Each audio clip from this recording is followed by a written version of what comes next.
Olá, boa tarde. Começa agora o programa Trabalhador em Foco, aqui diretamente da Rede Petrópolis de Televisão, canal 10, via Tech Cable. Lembrando que esse programa é uma realização do Movimento Sindical de Petrópolis, através da união de 14 sindicatos que fazem com que eu tenha a oportunidade de levar para você aí de casa informações relevantes e precisas sobre o dia a dia de todos nós trabalhadores. E falando em dia a dia, em trabalhador, a gente está falando também da importância da saúde desse trabalhador.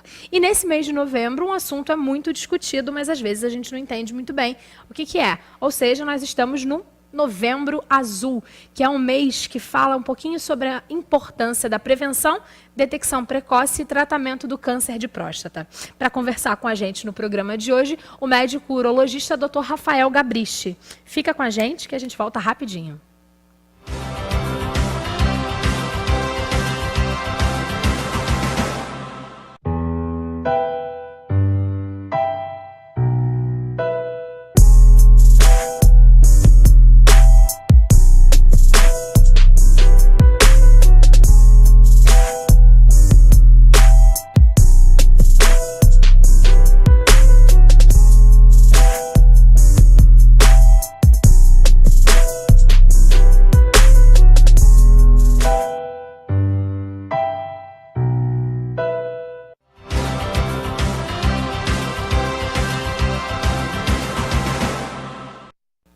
Estamos de volta, vamos dar início ao nosso bate-papo de hoje. Lembrando que agora esse programa também é transmitido ao vivo no nosso Facebook da Rede Petrópolis de Televisão. Muito boa tarde, doutor Rafael, seja bem-vindo.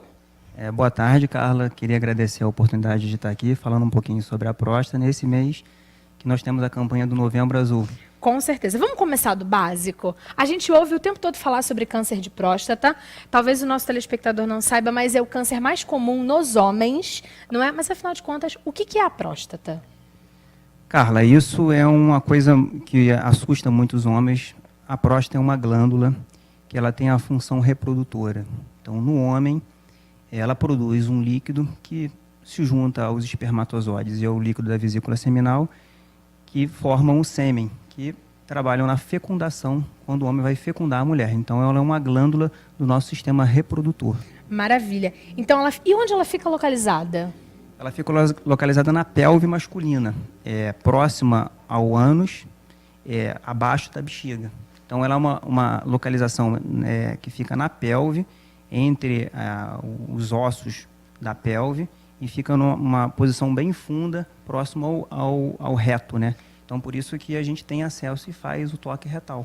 Maravilha, a gente consegue porque sentir consegue sentir. Justamente. Salvas as devidas proporções, nós mulheres estamos muito acostumadas com o exame que fica verificando o nosso útero, porque a gente consegue também ter acesso via mais ou menos esse mesmo lugar que fica ali, né, onde entra para poder fazer os exames ginecológicos com as mulheres, o Papa Nicolau. E aí, também, com os homens, numa idade adequada, o exame do toque retal. Isso. Maravilha. Como é que é a questão da importância da saúde da próstata durante a vida? Porque a gente sabe que depois dos 40 anos é que a coisa fica mais complexa. Mas é importante cuidar da próstata como de outros órgãos que a gente está acostumado? Ou seja, fala-se muito em tem que tomar cuidado com o coração, tem que medir a pressão, mas eu nunca ouvi falar de um cuidado específico nessa região do homem. Justamente. A importância se dá, e essa campanha do Novembro Azul vem direcionado a isso. Por quê? A próstata, a função dela é durante a idade reprodutiva. E aí, depois que o homem não tem mais o objetivo de ter filhos, ela pode desenvolver doenças. E a principal doença é realmente o câncer, que é um problema de saúde que bota a vida do homem em risco. Então, por isso a importância da gente estar fazendo os exames e estar tendo um diagnóstico precoce para o homem poder fazer o tratamento curativo, né?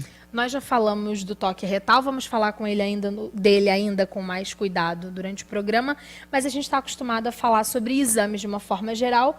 Prevenção tem a ver com periodicidade médica e com exames. Especificamente com relação à próstata, a gente está falando do PSA, não é isso? Justamente. Que exame é esse?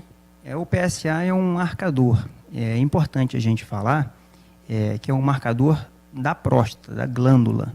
Não é marcador de doença, especificamente câncer. Porque existem outras doenças que a próstata pode desenvolver que não necessariamente podem alterar o PSA e não necessariamente é um câncer. Por isso que é importante o acompanhamento e além do valor do PSA, essa avaliação urológica com o toque retal. Você está falando que a gente tem que estar... que os homens, né, a gente, dessa vez eu não tenho nada a ver com essa história, não é? Que a gente sempre fala de saúde aqui, de outros temas que são muito relacionados à mulher, porque de forma geral nós mulheres temos o hábito de ir mais a médico, né? Os homens eles têm um pouco mais de aversão. O PSA deve ser feito a partir de que idade e com que periodicidade? A gente segue o protocolo da Sociedade Brasileira de Urologia. Isso você tem que diferenciar se o homem tem história familiar ou não. Certo. Se o homem não tem história familiar, ele começa aos 50 anos. Se tem história familiar, começa aos 45. Certo. Vamos para uma questão básica. Eu tive o prazer de trabalhar muitos anos, e tenho ainda, né, de trabalhar com a questão relacionada a câncer. E essa questão do histórico familiar é uma coisa que preocupa muita gente. Que histórico familiar é esse? Em qual escala alguém tem que ter tido câncer de próstata para você ter que começar antes o seu cuidado com a prevenção? A nossa preocupação maior é quando é parente de primeiro grau.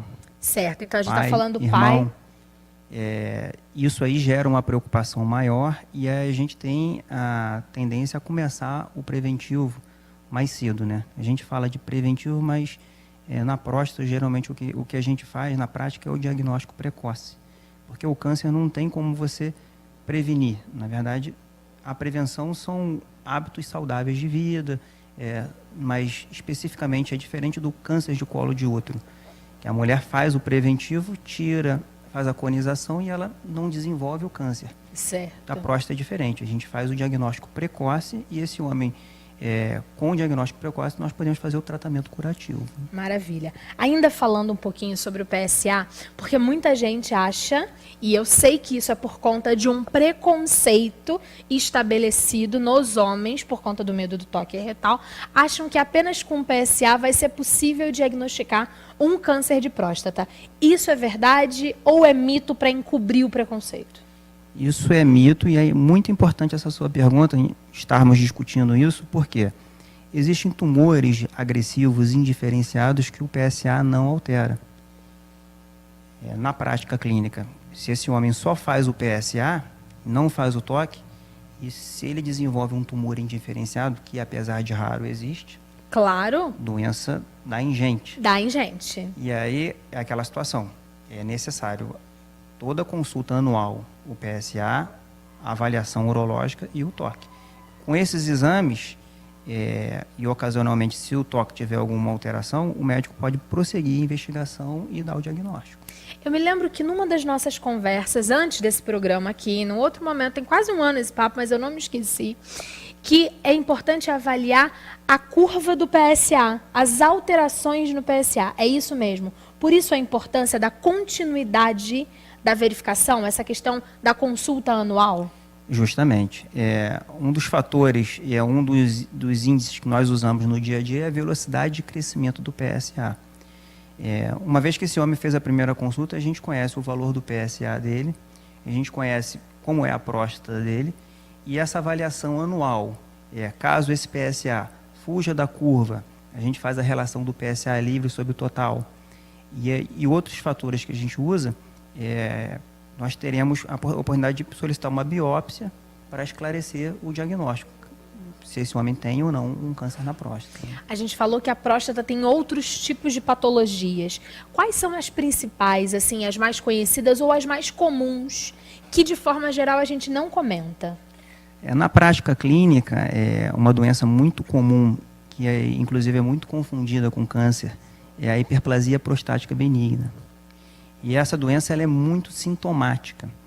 Por quê? Isso aqui é o perigo, porque a hiperplasia dá sintomas, alteração do jato urinário, dificuldade miccional, o homem passa a levantar muitas vezes à noite para urinar. Dificuldade miccional, não entendi. Provavelmente meu telespectador também não. O que significa isso?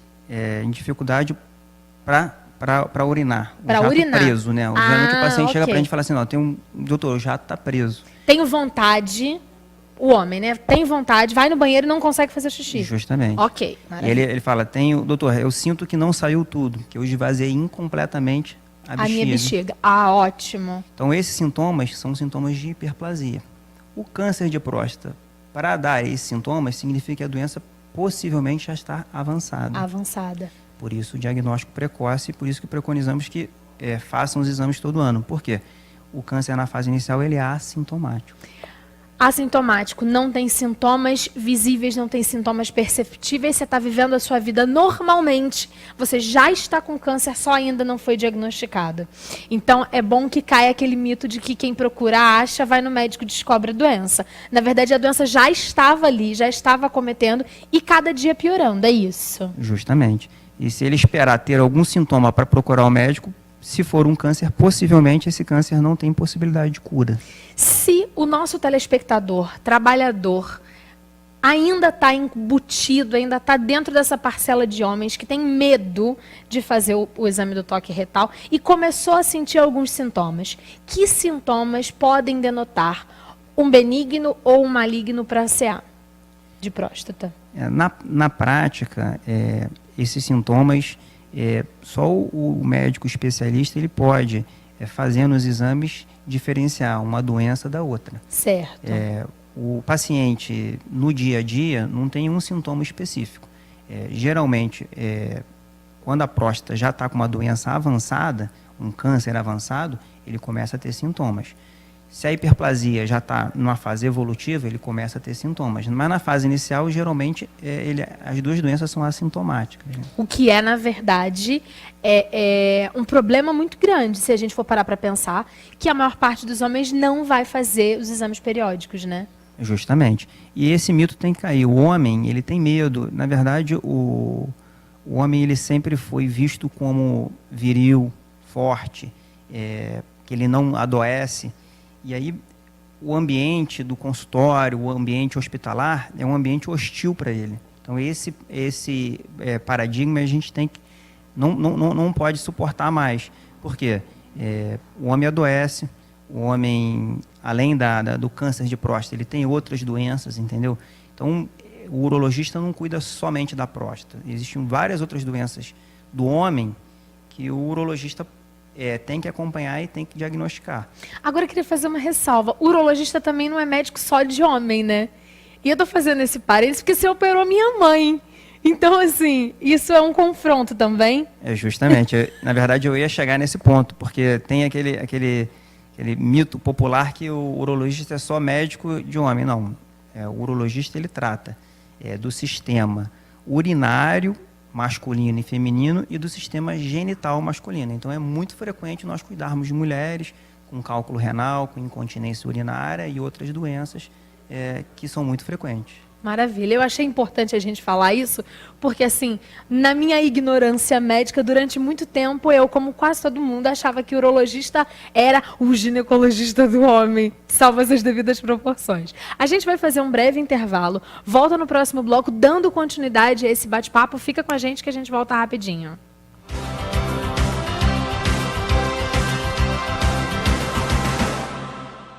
Se a nossa aposentadoria já estava em risco no governo Dilma, Temer assumiu o cargo com a promessa de acelerar a retirada de direitos e aprovar uma contra-reforma da Previdência até o final do ano. Através de reportagens e propagandas, tentam convencer a nós, trabalhadores, de que a Previdência dá prejuízo e que, por isso, a reforma seria um mal necessário. Isso tudo não passa de mentira. Mais da metade desse suposto rombo é causado pelo próprio governo, com renúncias de contribuições previdenciárias que deixaram de ser cobradas de empresas. Além disso, para chegar nesse rombo, o governo finge que todos os benefícios da Previdência deveriam ser pagos com as contribuições dos trabalhadores e das empresas. Na verdade, a Previdência faz parte do sistema de seguridade, junto com a saúde e a assistência social. Esse sistema tem um modelo de financiamento tripartite, previsto pela Constituição Federal. Além das contribuições de trabalhadores e empresários, há também impostos e receitas que deveriam ser repassadas pelo Estado. Quando a conta é feita como manda a Constituição, a Seguridade Social arrecada mais do que o necessário, com sobra. Mas a maior parte dessas receitas é historicamente desviada para outras áreas. Mecanismos como a desvinculação de receitas da União são usados para tirar dinheiro de áreas sociais e favorecer empresários e banqueiros com o pagamento da dívida pública. O governo maquia os dados para encobrir a retirada de direitos. O objetivo por trás da mentira do rombo é liberar mais recursos para o pagamento da dívida pública e ainda abrir o mercado lucrativo para os empresários da Previdência Complementar. Empresários, políticos e a mídia comercial estão juntos para tentar jogar a conta da crise nas nossas costas. Mas nós, trabalhadores, somos a maioria da população. Estamos nas escolas, nos hospitais, nas fábricas e juntos podemos impedir qualquer tentativa de retrocesso. O caminho para barrar o desmonte da Previdência é a construção de uma grande greve geral. Ajude a espalhar essa ideia e junte-se à luta em defesa de direitos.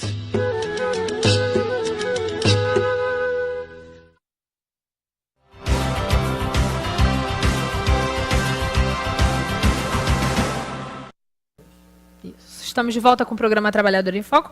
Vamos dar continuidade ao nosso bate-papo, mas antes disso eu quero dar um aviso para você aí de casa. A gente, ao longo dos meses no programa, veio falando muito bravamente sobre a questão da reforma trabalhista. E ela está entrando em vigor, entra agora no dia 11. E todos nós, trabalhadores e trabalhadoras, sairemos perdendo com isso, você sabe disso. É uma contra-reforma que vem agredir muitos dos nossos direitos enquanto trabalhador. Por isso, enquanto trabalhador, né? Por isso que o movimento sindical, popular e estudantil de Petrópolis vai realizar um ato público contra a reforma trabalhista. Ou seja, a concentração desse grande evento vai ser às 11 horas da manhã, no dia 11 de novembro, sábado, na Praça da Inconfidência, ali pertinho da rodoviária, onde são realizados a grande parte dos nossos movimentos relacionados aos sindicatos. É importante que todos estejam presentes para que a gente tenha volume, vultuosidade, para que a gente mostre como nós somos contra a questão da reforma trabalhista. Está aí na frente, aí na tela para você ver. A reforma trabalhista acaba de enterrar, estou ruim para ler hoje, seus direitos e garantias. Então, dia 11 de novembro, sábado, 11 horas da manhã, é importante você estar lá com a gente, de preferência vestido um pretinho básico de luto por conta dessa reforma. Mas vamos dar continuidade com o nosso bate-papo com o Dr. Rafael.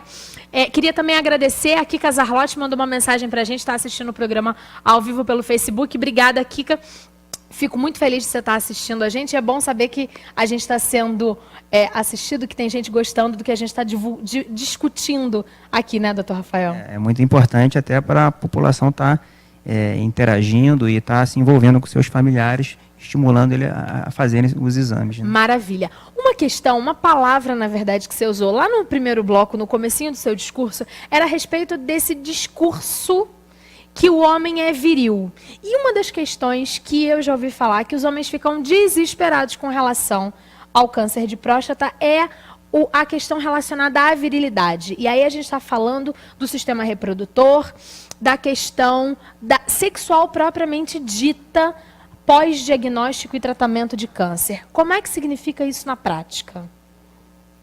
Isso aí, a gente preconiza que o homem faça os exames precocemente, porque quanto mais no início a gente consegue diagnosticar a doença, mais a gente consegue fazer um tratamento menos invasivo, um tratamento mais localizado e que possa manter, principalmente, a função erétil do homem. Função erétil, isso que é um nome que eu não sabia falar, que estava aqui tentando encontrar a palavra certa, mas de forma geral, então, existe chance, existem possibilidades do homem não ser mais erétil pós-tratamento.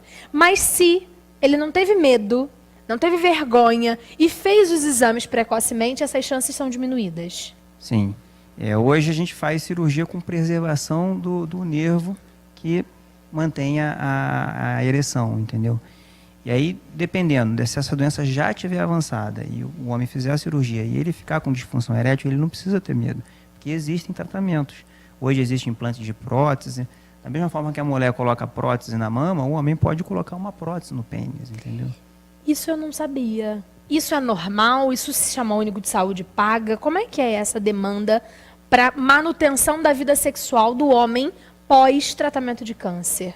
Sim, o Sistema Único de Saúde, inclusive, tem 3 semanas que nós colocamos uma prótese no homem no Hospital Alcides Carneiro. Aqui em Petrópolis. Então, a gente tem registros, porque periodicamente a gente sabe que mulheres foram implantadas porque tem a ver com a feminilidade do peito. E tem a ver com a masculinidade também, a função erétil, não é? Sim, como eu falei anteriormente, a urologia ela não trata somente da próstata, o homem como um todo. A gente aborda o homem, a saúde do homem, né? Por isso que a gente chama o Novembro Azul não só como preventivo da próstata. O Novembro Azul é a saúde do homem, né?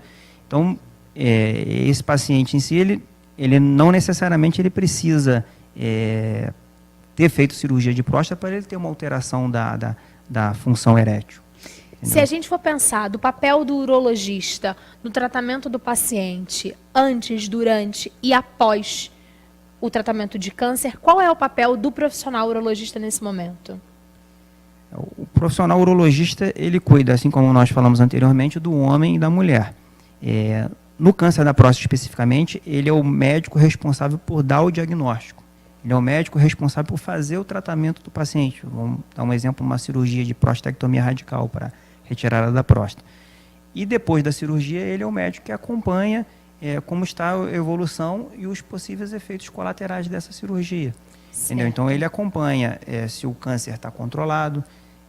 Logicamente, a gente não pode, tem que lembrar aqui o papel do oncologista, que é um médico especialista em câncer, que esse paciente, caso tenha um diagnóstico de câncer, ele precisa do acompanhamento multidisciplinar. E o oncologista é muito importante estar junto com nós, urologistas, fazendo esse acompanhamento.